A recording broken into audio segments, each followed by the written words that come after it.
Hello guys, good morning. So once again, this is Autoboyson. So mapapanood nyo rin guys yung mga video ko sa Ubiq Works TV sa FB page ko. So ngayon guys, may share lang ako sa inyo nito guys, tungkol dito sa electronic shifter control. So ito siya guys. So cambio to guys kung sa Tagalog. So ito siya, electronic shifter control.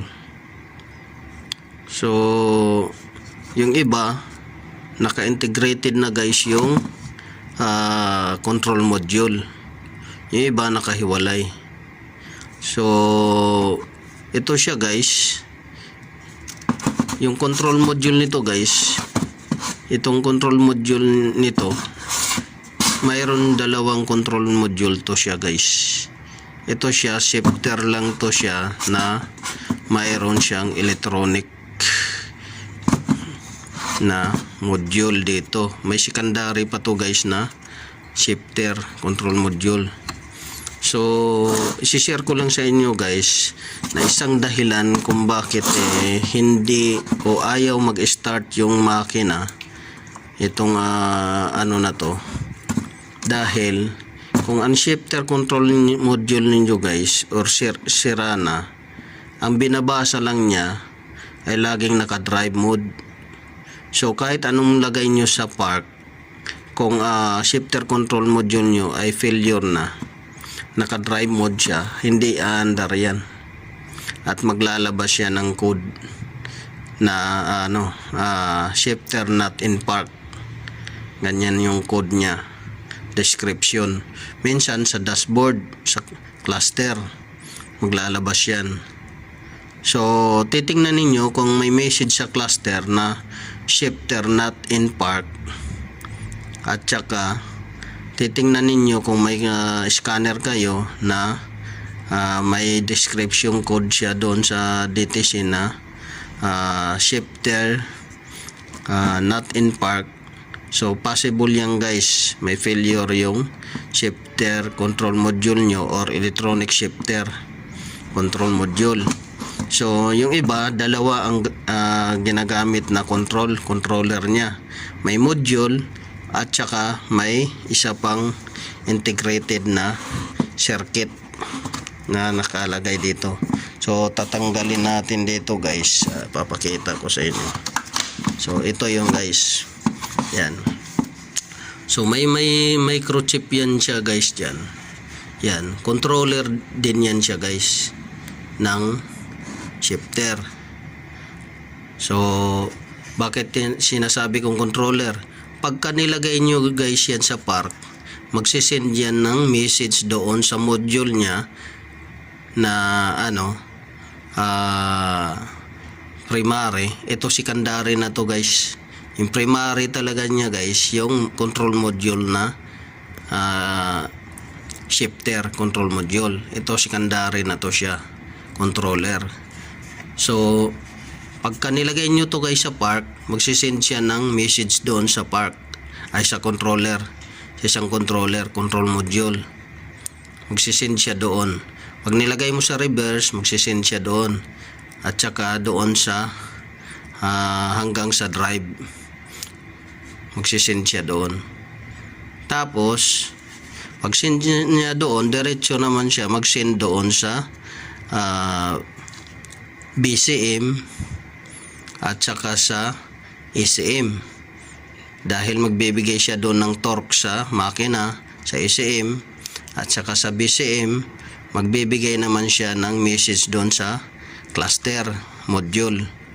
Tapos magbibigay rin naman siya doon ng message sa transmission para sa shifting performance niya. So marami siyang dadaanan.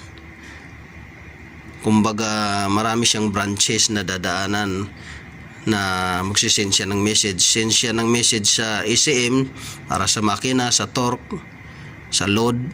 Tapos send siya sa cluster module para doon naman sa message doon sa cluster, sa dashboard, sa indicator niya, at saka doon sa may RPM niya. Tapos mag-send naman siya ng message doon sa BCM. Tapos doon naman sa Transmission Control Module, TCM, magsisend siya para sa engagement ng performance ng transmission. So yan guys yung ano. Kaya pag failure to guys, hindi under yung hindi under yung makina. Mayroon pa siyang magbibigay din to siya guys ng signal doon sa electronic brake control module. Ito. Kasi pagka inapakan mo na guys yung yung brake pedal, so mababasa na ng control module na nakaapak ka na doon sa brake pedal, pwede mo nang i-start. Kasi kung mga post start type yung kahit hindi post start, mayroong message na press brake pedal then start.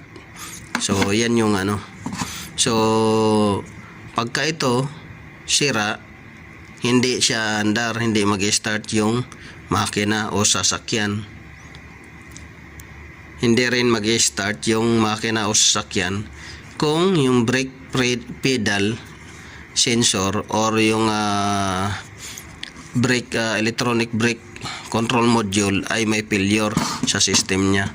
So ito, ang babahagi ko lang sa inyo nito, kung hindi to siya gagana, kahit nakapark kayo tapos hindi siya mag-register doon sa cluster na nakapark, instead magbibigay tuloy ng message na not in park, so sigurado to may sira na tong chips dito.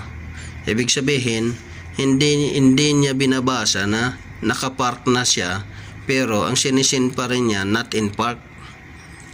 So yan yung microchip na dyan na nakalagay, maliit lang siya dyan nakalagay. Yan yung processor ng shifter control module. Tapos mayroon din dito guys, itong yan, yung circuit board na yan, mayroong gumapang yan na wire na sa baba. Ito kulay puti, kikita niyo patungo dito yan. Ito patungo dito. Ito pagka itong emergency release lock ninyo ay laging nakalock, ibig sabihin hindi siya, sira na siya, hindi na siya. Kasi pagka umangat yan guys, kagaya niyan guys, pagka umangat yan, naka-unlock yan siya, naka-unlock yung yung shifter. Pwede nyo yan i-manual. Halimbawa nag-lowbat yung battery, hindi niyo mailagay sa neutral, sa reverse, dahil ilalagay siya ay sasakay sa tow winch o sa towing truck. Ito pag sira na to, hindi rin yan siya magre-reading pag sira na. Kasi kagaya niyan, pagka naka-release yan dito palabas, ibig sabihin pwede ninyong i-release yung shifter. Ito.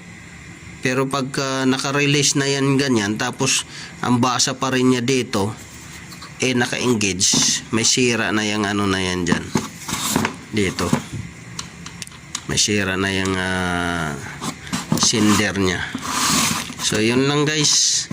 Sana may natutunan kayong konting kaalaman dito. Pagka ito nasira, hindi andar yung makina, hindi mag-start yung makina ng sasakyan. So sana nakatulong to guys sa inyo. I-check nyo to.